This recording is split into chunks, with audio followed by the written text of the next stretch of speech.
Hey, my name's ShawNshawN. I do art on ShawNshawN.co and specials on eBay. Today we're going to review Everyone Knows. Todos, saben. What was it in Spanish? Anyway.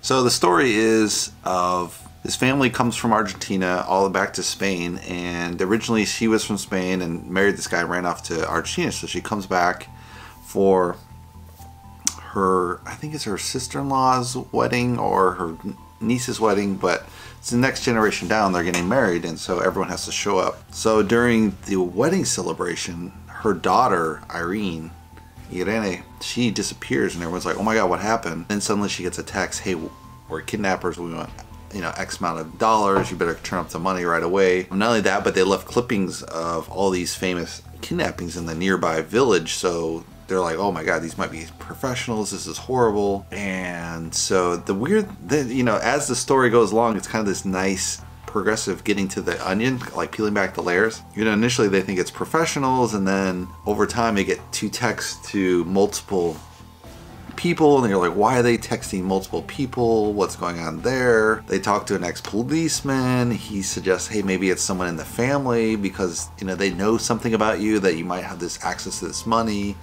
And so they keep going over it, and then they keep debating whether they go to the police, not go to the police. So it has this really nice mystery unfolding, and then all these old relationships that come out from Laura, the mother, and an ex-boyfriend, and she had this illicit child, and that connection to how to get the money, and they have all these different things that come about. So I really like this mystery of how the kidnapping happens and the people involved, and how you continually find out little tidbits of each member of the family and how they start fighting like dogs, like who did it, where do we come from, and it's like the real breakdown of the family dynamic. Another really interesting part, which is kind of the whole underlying theme of it, is kind of like this continual scam.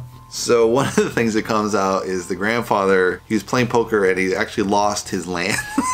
Like an idiot, he gambles with his own land, so he lost some of his land that way. None of the townspeople liked their grandfather. And then one of the servants, he used to be this huge landowner, one of the servants went to the daughter, and they used to be going out in a couple, and she sold him some of her land that she was going to inherit to him. And then later he made it into this great vineyard, right? So it was like, they kind of felt like she got screwed maybe there or not, or maybe she felt guilty about something. So you have this kind of like all these different little scams that have happened over time with different family members, and you're like, what is going on with this, right? And all those little scams kind of add up to the whole big picture that it's all a scam, like kidnapping for easy money, right? It has this kind of nice element to it, that consistent theme that goes through the film. Generally the time, I like a 90-minute film, hour and a half, I think is perfect for a film.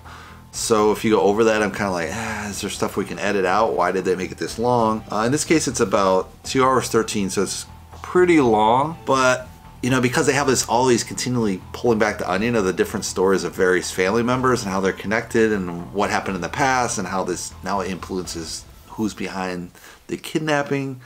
So it has a really nice element, I would say, there. So that works for me, and I don't feel like it's too overly long. People feel the pain and the guilt, and they're wondering what's going to happen. And this theory of scams, like I lived in Spain, it kind of goes back to this classical tale in La Historia de Torres, which is from the 1500s. And it's basically kind of the Huckleberry Finn of its day, but in the 1500s in Spain. So it's really funny. One of the best books I ever read in Spanish, and I was great to learn Spanish just to be able to read this book. It's so funny in Spanish. I think it's probably decent in English, but it's just hilarious in Spanish. This little boy is passed around from foster kid, and it's always about scamming society, all this, people posing as other people that they're not anymore, and this story has kind of those similar elements in it. Also, the element of the scam kind of also goes to this feeling in Latin America and also Spain of you never want to work hard, you want to figure out how to screw the hardworking guy and get the easy paying job. Which is a terrible work ethic, right? But that's kind of the core belief in a way, is if you can get some other idiot to work for you, then why do the work for yourself? So this is kind of the whole behind the scenes of this whole story, right? Why work hard on a vineyard for 20 years? You can just skim the guy's money, right? Or why develop the land and be a farmer when you can just like win it in poker from this grandfather figure who was the huge landlord of the town before? It's pretty terrible. But it's kind of funny in a way. And also I think gets back to kind of the generation of 98, which was the last year that Spain had part of an empire, and the last part of their empire was kind of chopped by the Americans.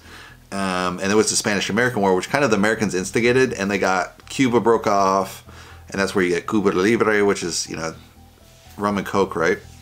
So Cuba Libre, that comes from that, which later we had like Guantanamo Bay. That's how we got Guantanamo Bay, was from that. You know, that was for helping the Cubans. And then later we refused to give it back when Cuba's like, no, we want that. And you're like, no, we're going to keep it.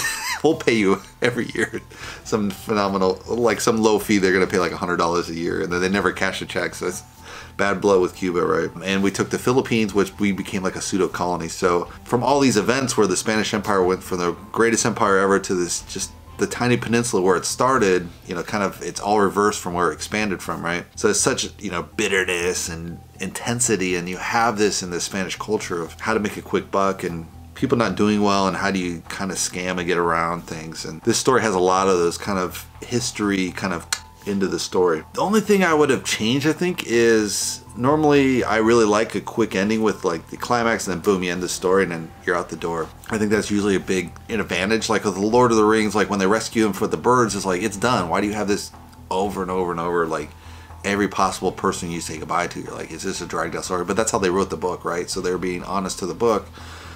And in this story, you know, they ended it quick as far as, you know, you have the kidnapping and the kidnapping's over, right? So, but it's not very satisfactory. You kind of want to see like the villains caught, or what happened with the villains, what happens with the money, and you never find out, right? It's just, they basically get away with it, right? So just, but you're like, dude, it is like, because one of the people is connected to the family, so you're just like, how is that person punished? Are they punished? What's going to happen there? And they just leave you a little bit hanging, like you really don't know.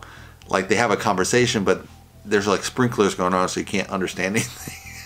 You're like, I know that I kind of wished, I mean, it was nice because you didn't need to explain it because you've seen this story, so you know what kind of what's going to happen possibly. But yeah, it's just, I don't know. It kind of wanted, you know, that story to be drawn out, I think. But yeah, this story has this really tormenting the family, like everyone accusing, like, you're getting this, you're a scam behind it. No, I didn't do that. Oh, this happened in the past. This is terrible. You guys are off from my land, and and it's all these different, you know, people say, is it a scam? Or who's behind it? We don't know. Can we go to the police? No, the police are going to end up causing them to kill the victim. And the girl comes back and she's like totally like, oh. She looks changed, you know, and so that's really well played as well. As far as the kidnapped victim looks like she's been washed through a sink or something, so it looks really bad. But at the same time, she knows the kidnappers, right? So why doesn't she report them? Why don't they ask her about it? So yeah, this is kind of like, for me, that's kind of like a dissatisfying end, because you're like, catch the villains somehow, and the villains don't get caught. So that's kind of, it's kind of a classic Spanish formula, but I kind of like it, kind of don't like it. Yeah, I thought it was pretty well done. I mean, the main actors are Penelope Cruz as Laura, the mother. Javier Bardem is Paco. He's ex-boyfriend of Laura, but a family friend. He's the servant of the vineyard, but now he owns the vineyard. Ricardo Darín is the father. Alejandro, who's kind of the second boyfriend who ends up marrying her, raising her kid and all this, and they have a family together, but then he hasn't been working for 2 years, so you're like, what's with this guy? You have Carla Compra, and she plays Irene. So those are kind of the main characters. Yeah, I thought it was a really fun movie. Hopefully you guys like it. I would recommend it. Give me a thumbs up if you want to. And if you want to subscribe, you can subscribe below. And I'll see you in the next painting video, or movie review, right? See you guys around.